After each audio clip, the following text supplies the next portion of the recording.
Why can't I Oh, laugh? you can. You can. Okay, Joe, thanks very much for coming down to give us some of your time. And so just wanted to talk about some of the characters and yourself with regard to your involvement in Angel and May. Mm-hmm. So I understand you've been in community theatre for some time. And I was just wondering, just in terms of all the different roles that you've played over the years, which which role in particular did you find the most satisfying? I've been in community theatre for about 40 years, and probably out of all the roles I've played, Hyacinth Bucket, or Bouquet, as she's known, was probably the one I enjoyed the most. She's such a larger than life character. So, yeah, I had lots of fun doing that one. Were there skills or roles that you felt you could sort of transfer from your theatrical experience, and particularly, sort of relating them back to the characters that you were actually playing in Angel and May? Yeah, look, accents in particular. A lot of the roles I've done over the years have had different sorts of accents, and also when you actually go for auditions, you do cold reads, and sort of you've got to be up there, bring life to a character that you've actually never seen before. And so you've got to have no shame when you do it. You've just got to get out there and do the best you can. And those skills have really helped with this. And you've been, I think, I'm trying to remember, but I think you were involved in the series from about episode 5 when the Rudi character first appeared. And obviously, we're still very much learning about how we were going to do this at that stage. Uh, and so, when this thing came out of the blue, what did you think when you were first asked to contribute? Initially, I was a little bit reluctant. I wasn't doing anything at the time, so I thought, why not give it a go? I wondered what it was all about. But look, I came along, everybody was lovely, I really enjoyed it. It's a fascinating process. And yeah, it's been getting better and better as we've gone along. So, so you primarily play two characters. Well, you do other small parts as well, but the two main characters that you play repeatedly are Rudi and a Dr. Seaton. Mm-hmm. So, of these two characters, which one do you think you relate to the most? Look, I relate to Dr. Seaton the most simply because she's a doctor and I used to be a nurse. So, with the medical background, I can sort of just, it just makes more sense to me.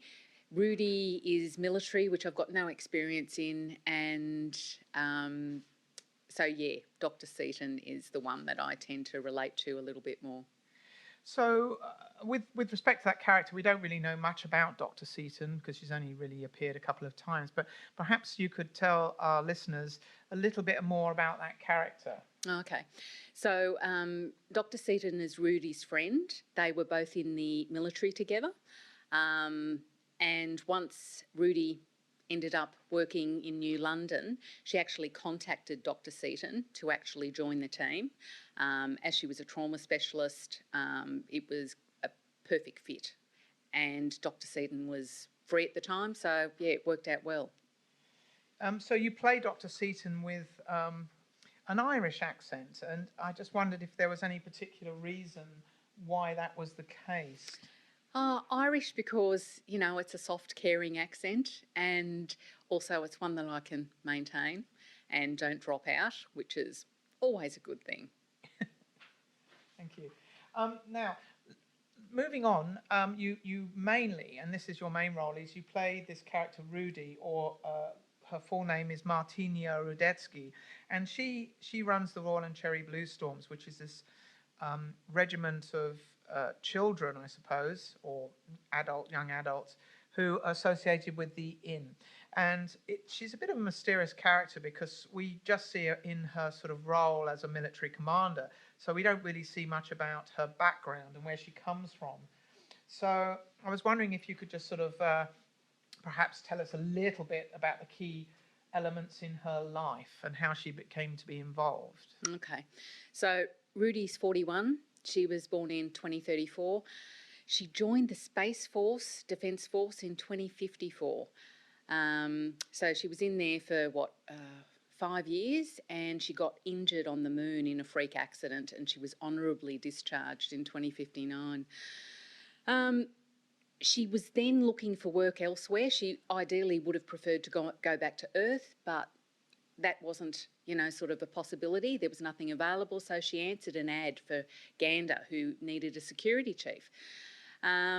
She took the job, they became good friends, and the rest is history.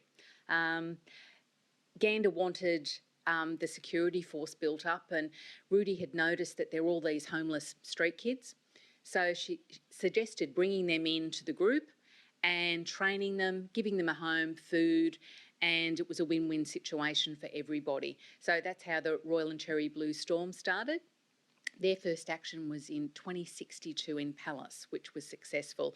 So when Angel and May starts, they've been going for quite a long time, because the first episode is set in 2075.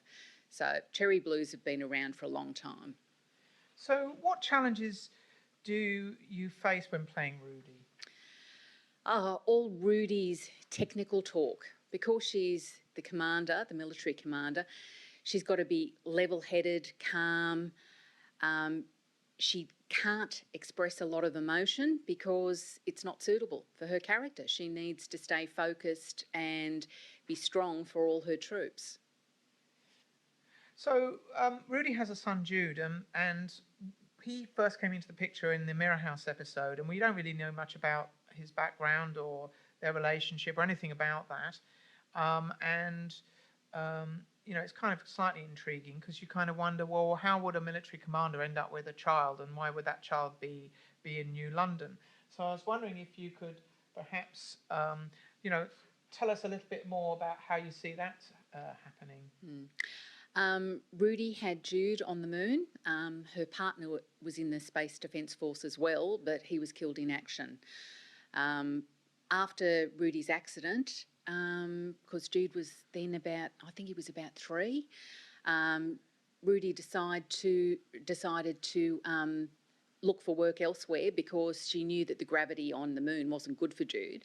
So Earth was out, whereas New London had 0.8 G. So she jumped at the chance to actually have Jude in a much better environment for him. That's how they ended up in New London, and they've been there for years.